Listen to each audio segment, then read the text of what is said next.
Thank you very much, Oscar. This is the last day, and I've got 15 minutes to kind of give you my best. And I wanted to talk about something that is more important to you, which is about your career. Now, I don't even know, but kind of like backstage on Wild Digital, I have got no idea how many people are tuning in right now. As far as I can tell from the screen I see, it's just like Zoom. It just feels like me and you.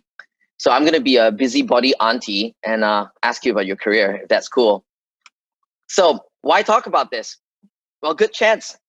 The past couple of months, you may have been stuck at home thinking about your life, thinking about, oh, what am I going to do with it? You're staring outside the window of your living room or your study. And maybe you're thinking about your career. Maybe you're asking questions like, should I join tech? Or maybe you're already in tech and you're like, should I work in an early stage startup? Should I join a younger kind of like up and coming company? Or maybe I join a late stage growth stage, or maybe a large tech company, or maybe I want to be a VC. How do I be a VC? Right? So a lot of these questions related to career, especially when it comes to tech. The talk that I've designed today is for those of you who are not founders, who may think about making career moves in the startup industry, but not necessarily starting a startup. And like I can tell you, like firsthand, I started out in tech as like a freelancer, and then like as a very early employee at this company called Mindvalley. And then after Mindvalley, I built 2 local tech companies over here. And then I became an angel investor globally, and then eventually a career VC. And I've been a venture capitalist longer than I've been anything, and it's great. And but I've also been able to interview, hire, manage, and also be interviewed as well. And so each time when I work with founders and we talk about like building teams and building people, we talk about alignment. And I find the reasons why people make career moves at any juncture, I find that very, very fascinating.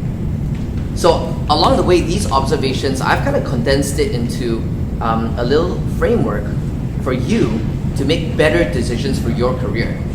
And I want to share this with you. And I call it the Pocahontas way. Now, you may be wondering, like, Pocahontas, like that's kind of crazy. And I'm trying to get the clicker to work. One second.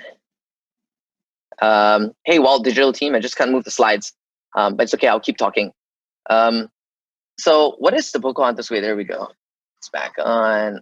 Okay, so the Pocahontas way. So there's like 6 elements to the Pocahontas way to help guide kind of like the career needs, right? Just kind of understand the evolution of your own career needs at any juncture. Now, the first thing to think about is probably the easiest one, is about pay. Right now, post-COVID, like I've got many friends who have also like lost their jobs, and these kind of like highly skilled tech workers, right, who've lost their jobs. And they're thinking, hey, maybe they can get some other job, but it's at a third of the pay or half the pay, And some folks, maybe they've got a good job, but they want even more pay, right? If you're in that lucky position, like good on you. But like, I just want to kind of add a dimension to each of these things. In terms of pay, it's easy to think that joining a tech startup, sometimes you may get less pay. And that's true, right? Sometimes like these days, a lot of startups and a lot of tech companies, they end up pay even more. So, but that being said, though, sometimes taking a little bit less pay can give you like an interesting combination of outcomes. So my wife actually passed me this book amongst many books that she's read. This one's called How Starbucks Saved My Life. It's super interesting. It's about this gentleman here, Michael Gates Gill, who was the creative director globally of a JWT advertising. Now, he lost his job and he couldn't find kind of work.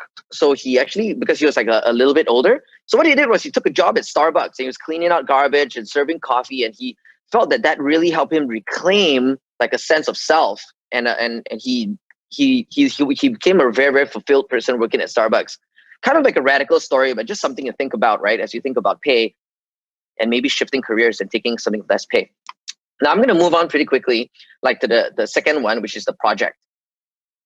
Now, a lot of times, like folks may be very interested. Wow, this is like a big brand name company. I want to join like super cool company, or maybe this company's got a great pay. But what are you actually working on? Some people, they chase the project, and you can look at their LinkedIn. You see it's like kind of interesting project after interesting project. Some people like revolutionizing like entire space, for example. And chances are, like if it's a large enough company, there are multiple projects, and some of these projects can change. for 500 durians at 500 startups, our Southeast Asia arm over here.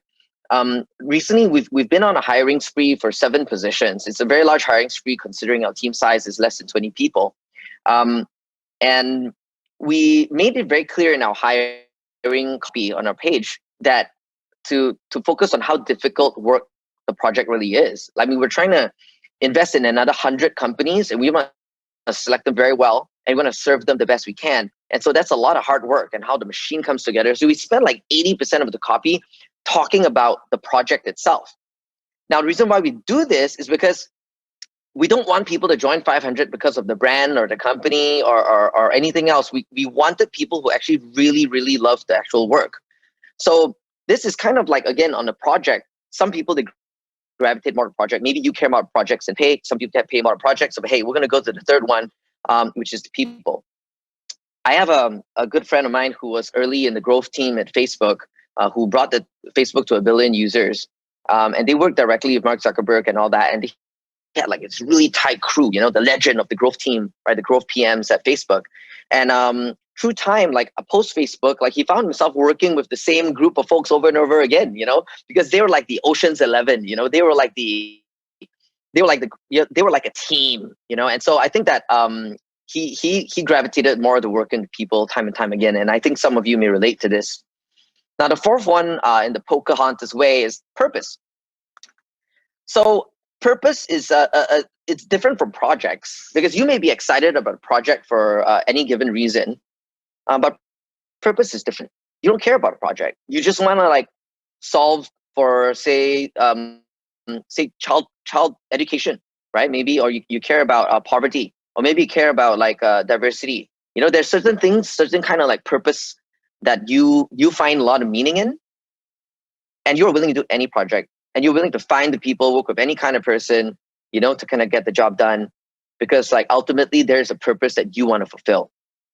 So that's like the fourth P over here. Now, there's something that doesn't kind of fit into craft. I was thinking calling it like craft, you know, but it's not a real word. So it's craft. This is a Jiro dreams of sushi kind of thing. You know, you want to spend 100 years just rolling that sushi, you know, it's, but I'm on a serious note, like I had a conversation with a very dear friend and who used to work with me for many years back in my companies as a programmer. Now, I approached him many times. I'm like, say, hey, dude, you're gonna be such a great CTO. I want to get you to rise up. I'm gonna throw more money at you, stock options. You're gonna be the best CTO in the world. It's gonna be cool. And he's like, nah, man. I'm like, why? And he's like, if I'm gonna be managing people, I get to spend less time on code. Right now, I'm really like getting a lot of momentum with code. You know, I want to spend more time coding than managing people. And I think that's fair. That's like very, very fair to see that somebody really cares about the craft. And fast forward till today, like he's like a software developer at Amazon, and he's probably like one hell of a coder, right? Because he kind of stuck to his craft and he wanted to sharpen and perfect his craft. So he looked for companies and projects and people that helped him perfect his craft. Can you see where this is going? Now, the last thing is another P, and it's a little bit from coding. It's called programming, but I want to call this, but the way I'm saying programming over here is about societal programming. A lot of folks may think of like making a job, kind of taking a new job somewhere else, or choosing a gig because of societal programming. It could be programming some kind of like influence from mom and dad. It could be influence from friends. And for me, I think this is pretty insidious to the startup scene. I mean, we're all here at Wild Digital today looking at tech, and tech's like, oh, so cool. Look at all these cool people, you know. And I do admit, to actually have influence on so many people and do very inventive and noteworthy things, like you either be an athlete or a celebrity, or maybe you join tech, right? Or be a founder. So there's a bit of like coolness to it, and it's attracting a lot of people. But like the folks who come here for the cool, why? Why is something cool? Is because you feel like other people may think you're cool. You know, other people think it's cool. So if you do something cool, you get the approval of others, right? There's certain kind of societal reinforcement, that kind of like ego feeding kind of way to do it, right? And it's not, I'm not saying like it's a terrible thing, you know, I mean, let's just talk about it. right? And we can own it if that's how we feel. And if, let's say, we do really want to like have a standing in society, so to speak, you want the prestige of a certain position or name, or join a cool company, hey, talk about it, man. Let's talk about it and let's own it. But I just want to tell you a different story. I was interviewing this lady who had a lot of wisdom, I found, for a 23-year-old. She had worked in a Silicon Valley company. She's Malaysian. She worked in a Silicon Valley company and she returned to Malaysia. And with kind of like the kind of work that she was doing and her pedigree, she could have gotten jobs at any startup over here. And she did get a lot of offers, a lot of invitations in some really cool startups. She eventually chose a startup which is like, I mean, like, I wouldn't call it cool. It's like her friends told her, said, hey, that startup, I don't really know what that startup is doing, really. Like, oh, that's not one of the hot startups, you know what I mean? It's not the most talked about startup, you know? So in a societal programming sense, like, she joined like a very uncool startup in a way, right? But she did it because she cared a lot about learning, and some people want learning and growth. A lot of that's actually the craft. They want to develop their craft. They want to feel mastery. They want to feel good at something, right? And she found that some of the larger companies like didn't give her the certainty that she could really focus in and spend a lot of time on the craft. And she found that the people that surrounded her in that company that she interviewed with really cared about her extension in the craft. So she was willing to go against societal programming to really pursue what she really needed and wanted. And I found that not many 50-year-olds, you know, not even dare say 23-year-olds actually make those kind of decisions. And I respect her so much as a result. So here we have it, the Pocahontas way. And it is obvious by now, I hope, that why it's called the Pocahontas way. I have a confession, okay? I've not watched Pocahontas, all right? And since we're being honest with each other, I've also not watched Harry Potter, nor have I watched like many things, okay? I've just been cut out of popular culture for some reason. But the reason why Pocahontas thing was chosen, because I was trying to find like a word which had, you know what I mean? And like Pocahontas just came around, right? So that's basically why it's memorable for you. Now, with these 5 Ps, 1 Cs in Pocahontas, I want to just share with you a couple of things to kind of bring this all together. There are abundance of jobs right now. And I'm not just saying just in tech or outside of tech. Like, some may feel like a lot of people displaced during COVID. I believe that's absolutely true. But because I see so many of my startups in our WhatsApp groups, you know, they're hiring and looking for good people as well, I think that there's also opportunity. So I'm pasting up a link over here, bit.ly, bit.ly/send me the jobs, you know. So I've got, right now we've got, in Southeast Asia, we've got 240 startups.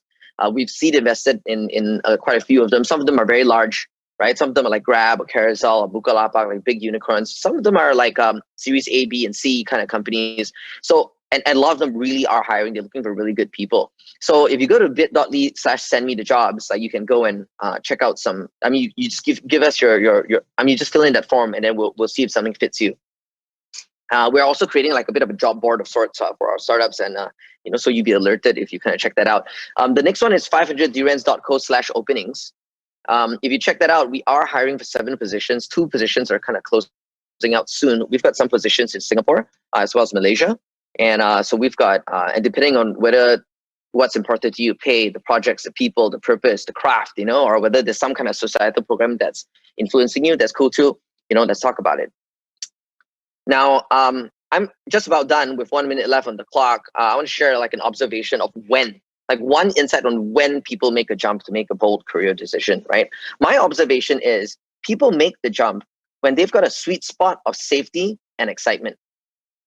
Now, tech is really exciting. Okay, I don't need to tell you this, right? You're here attending this because it's exciting to you, right? There's so many aspects about it which is crazy exciting. But a lot of folks, and if you're considering making a jump into tech, like, you're just gonna come because it's exciting. Like, people tend to make decisions because they've got that sweet spot of safety and excitement. So I can only hope that today, what I'd share here with the Pocahontas way gives you a way for you to look inside of you to see what's important to you, and for you to kind of shuffle and weigh those needs so that you can feel safe as you traverse boldly into the next career decision for your life. And you can make the next decade to produce the best work of your life. So with that, thank you very much and all the best with making those career moves.